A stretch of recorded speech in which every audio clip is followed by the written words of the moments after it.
Hallelujah, praise Jesus, hallelujah. आज हम कुछ बातों को सीखेंगे जिनमें आजमाइश के ताल्लुक से है। टेम्पटेशंस कितने टाइप की होती हैं, इनमें से कैसे निकला जा सकता है।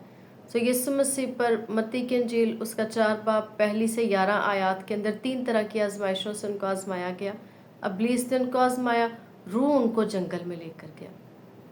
सो 40 डेज का उन्होंने एक फाका रखा जिसमें उन्होंने कुछ दिन रात ना खाया और इन टेम्पटेशंस में से वो गुजरे। हो सकता है कि आप खुदा उनके हजूर ज़्यादा टाइम स्पेंड कर रहे हो, आप ज़्यादा फास्टिंग में हो, आप ज़्यादा वर्शिप और बाइबल रीडिंग के अंदर हो, तब भी टेम्पटेशन का आप सामना कर रहे हो। ये टेम्पटेशन आती हैं ताकि ईमानदार को परखा जाए। तो जिसके पास थोड़ा ईमान है उसको थोड़ी टेम्पटेशंस के साथ परखा जाता है, और जिसके पास ज़्यादा ईमान है उसको कुछ उस कैटेगरी के टेम्पटेशंस के साथ परखा जाता है। हालेलुया। हम यहाँ पर यीशु मसीह के ऊपर देखेंगे पहली आजमाइश जो इब्लीस ने उनको कहा, अगर तू खुदा का बेटा। वो खुदा के बेटे हैं और उनको पता था इस बात को, उनको प्रूव करने की ज़रूरत नहीं थी, ना लोगों को ना ही इब्लीस को। उन्होंने इन सारी बातों का जो भी आंसर था वो आंसर उन्होंने बाइबल मुकद्दस में से दिया, क्योंकि वो खुदा उनके कलाम से फिल्ड थे। आज ईमानदार को खुदा उनके कलाम से भरा हुआ होना चाहिए, ताकि जब आजमाइश आए तो उसको पता हो कि खुदा उनके कलाम में इस आजमाइश का मतलब या इस आजमाइश का हल क्या है। सो पहली तरह की आजमाइश जो ईमानदार पे आ सकती है वो उसकी आइडेंटिटी पे आती है। अगर तू खुदा का बेटा है, यह आइडेंटिटी थी खुदा यीशु मसीह की, जो आज भी है। सो यहाँ पर ईमानदार जब मुसीबत आए, गरीबी की, रिलेशंस तंग करें और डिफरेंट काइंड ऑफ टेम्पटेशंस आए, बीमारी क्या है, तो वो उस बीमारी के बिस्तर पे ये बोलने लग जाता है, खुदा मैं सच में तेरी बेटी हूँ। जो मैंने इतनी प्रेयर्स की क्या वो इन वेन गई?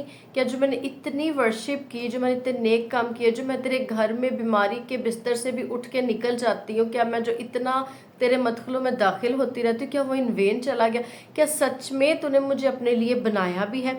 क्या सच में तूने मुझे एक वर्शिपर बनाया है?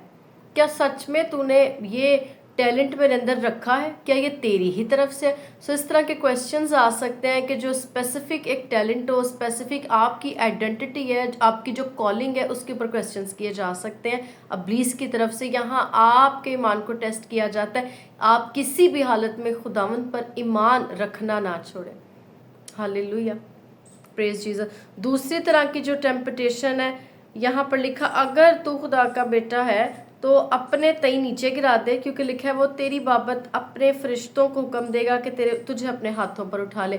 अब यहाँ पर सिर्फ ईमानदार की बात नहीं है, बाकी लोग भी आज के दौर में, चलते हुए दौर में, there are so many things कि जब ये एक्सपेक्ट किया जाता है कि लोग आपको समझें, लोग आपकी प्रेस करें, लोग आपकी तारीफ करें, तो और जो ईमानदार है वो इस चीज़ में से कई दफ़ा गुजरते हैं कि अगर ये काम खुदावन ने मेरी लाइफ में किया है और इस काम से खुदावन की बड़ाई होने की बजाय उस इंसान की बड़ाई हो जाए कि देखो मैं बड़े काम कर सकता हूँ, या मुझ में बड़े टैलेंट्स हैं, सो यहाँ पर मैं काम कर जाती कि सब एक दफ़ा देखें कि खुदावन कैसा ज़बरदस्त काम कर रहा है, लेकिन वो खुदावन के लिए नहीं होता, वो उसके अपने गेन के लिए हो रहा होता है कि लोग एक दफ़ा जाने। सो यहाँ पर उसका एक रीज़न था कि जब गिराया जाए तो वो अपने आप को समझे कि मैं बड़ी चीज़ हूँ। But Jesus was filled with holy spirit, filled with word of God. उन्होंने हर बात का जवाब खुदा उनके कलाम के मुताबिक किया। सो उन्होंने कहा, लिखा है तो खुदा अपने खुदा की आजमाइश ना कर।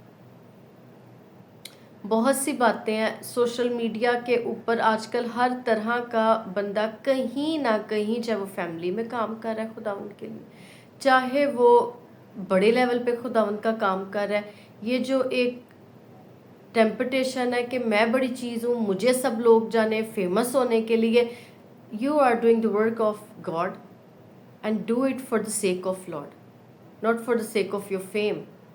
सिर्फ इसको इस तरह से करें कि खुदा उनका कलाम ज़िंदगियों के अंदर पहुँचे। जो इन प्रॉब्लम्स, इन मुसीबतों के अंदर से गुजर रहे हैं, वो इन चीज़ों को सुनकर समझ सके कि हमें कैसे निकलना है। That's it. फिर खुदा उनकी हजूरी में जाए और जो आपको डेली काम करना है करें, लेकिन फेम लेने के लिए काम ना किए जाए। सो ये दूसरी तरह की टेम्पटेशन है। एंड द थर्ड टेम्पटेशन जहाँ पर लिखा गया कि अगर तू मुझे झुककर सिजदा करे तो ये सब कुछ तुझे दे दूंगा। ये फ्लैशली टेम्पटेशंस है। यहाँ पर बहुत सी टेम्पटेशंस आ सकती हैं। लाइक अगर एक वीडियो, यार उसको कहा जा रहा है जस्ट एक वीडियो तो है, चाहे वो ऐसी वीडियो जिसको देखना नामुनासिब है, तो एक वीडियो तो है, अभी तो गुजर जानी है। सो इसी तरह से एक पैग तो है, छोटा सा पैग ही तो लगाना है, इससे कोई फ़र्क नहीं पड़ता। सिगरेट स्मोकिंग ही तो है, इससे क्या फ़र्क पड़ता है, सभी तो करते हैं कम्युनिटी में, इट इज़ कॉमन। इसी तरह से जब ऐसे इन्वायरमेंट्स में रहा जाए जहाँ पर चीज़ें नॉर्मल लगने लग जाए तो वो लगता है कि it is normal.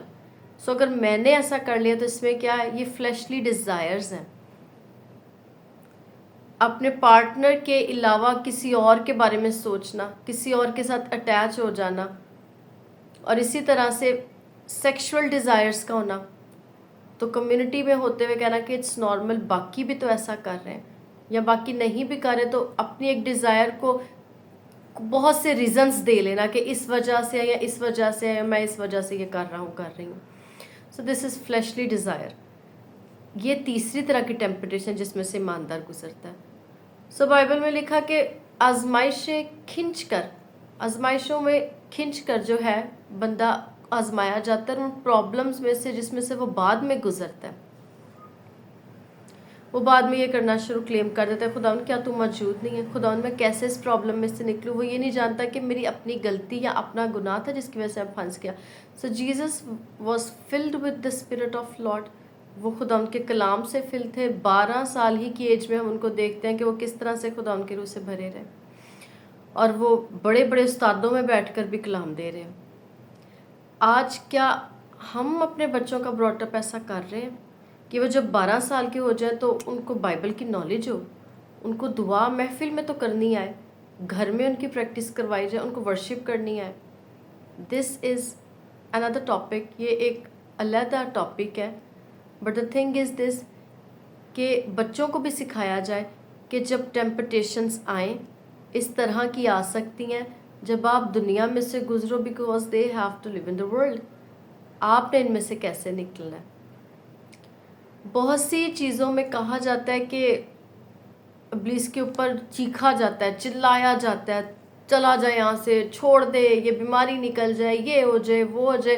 But let me tell you one key, obedience is the key. Sometimes trigger points होते हैं, एंगर इश्यूज किसी के होते हैं। कई लोग गॉसिप में जल्दी उलझ जाते हैं, उनको अच्छा लगता है, वो जल्दी से गॉसिप में डाइवर्ट होकर उधर को बैठ जाते हैं। इसी तरह से कई लोग जो है बुरा देखने के जो है हैप्चुअल हो जाते हैं, उनके लिए चीज़ें एक टेम्पटेशन बन जाती हैं और वो उससे उनमें से निकला नहीं जाता। So there are different kind of temptations आज के दौर को लेके चलते हुए। But the thing is this, how can we overcome on it, किस तरह से इनसे बाहर निकला जा सकता है। Praise Jesus, hallelujah. Obedience is the key. इससे कि आप येल करें, निकल जा, चला जा, छोड़ जा, और वो चीज़ें फिर भी आपकी जान नहीं छोड़ी, ओबे करें। खुदा उनका कलाम क्या कहता है, 10 कमांडमेंट्स को ही मान कर देख लिया जाए, ओबे करें खुदा उनको। जहाँ जहाँ आपको लग रहा है खुदा इस बात में मुझे ये कहना चाह रहे हैं, ओबे करें, कंसिस्टेंसी में चलें, ओबे करते हुए। जब आप ओबे करेंगे आपको चीखने चिल्लाने की ज़रूरत ही नहीं पड़ेगी।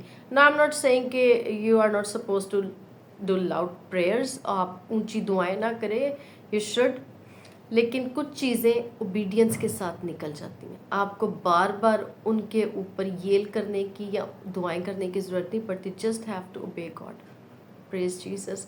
तो जैसी मर्ज़ी प्रॉब्लम्स आए, जैसी मर्ज़ी परेशानियाँ आए, you have to obey God. वो परेशानियाँ अपने आप निकलेंगी। ईमान में मजबूत रहना है। छोटा ईमान छोटे तरीके से परखा जाएगा, बड़ा ईमान बड़े तरीके से परखा जाएगा। जब उसने पतरस रसूल को नहीं छोड़ा, यीशु मसीह को नहीं छोड़ा, where you are, remember, roots को स्ट्रॉन्ग करें, बेस को स्ट्रॉन्ग करें, ये डाली दरख्त के साथ व्यवस्था रहे, and definitely you will receive your rewards from heaven in Jesus name, hallelujah. Praise Jesus. Let me pray for you all. ऐसी वो सारी आवाज़ें खुदावन जो डिमोनिक वॉइसेस हैं, जो इंसानों के अंदर से होकर इन लोगों तक जाती हैं, जो एक पोर्टल क्रिएट कर देती हैं, वो सारी की सारी डिमोनिक वॉइसेस बंद हो यीशु मसीह के नाम में। Thank you Jesus. और मैं कुछ मैं देख रही हूँ इस टाइम पे कि ऐसी टेम्पटेशन जो बार बार उन्हीं चीज़ों में उलझाती हैं, उन्हीं चीज़ों में बार बार लेके जाती हैं, उनका असर ख़त्म हुआ है, वो जलकर भस्म हुई हैं। Hallelujah, hallelujah, thank you Jesus. वो आवाज़ें सुनी जाए खुदा जो तेरी तरफ से, तेरी गाइडेंस को रिसीव कर सके, जो सब देख रहे हैं खुदा। डिमोनिक वॉइसेस बंद हो यीशु के नाम में। इनके कानों, आँखों और मुंह पर खुदा तेरा पहरा बैठ जाए, इन Jesus name. Hallelujah, thank you Jesus. Hallelujah, hallelujah. और अब से जब भी किसी तरह की भी आजमाइश आए खुदा, तो अपने लोगों को ईमान दे, ईमान में मजबूती दे खुदा, ताकि वो तुझ पे भरोसा करते हुए इस टेम्पटेशन में से निकल जाए। जिनके पास रुपया पैसा ज़्यादा दिया जाए, रुपए पैसे में खींच कर वो आजमाए ना जाए खुदावन। बीमारी की आजमाइश है तो वो बीमारी में तुझ पर ईमान छोड़ ना दे खुदावन। पैसा आने पर तुझे भूल ना जाए खुदावन। रिश्ते तंग करे तो वो एक बात याद रखे कि तेरा रिश्ता सबसे ज़्यादा गहरा और मजबूत है खुदावन। वो इन रिश्तों से परेशान ना, बल्कि अपना रिश्ता तेरे साथ मजबूत तरीन करते चले जाए। Thank you Jesus. Hallelujah, hallelujah. God bless you all.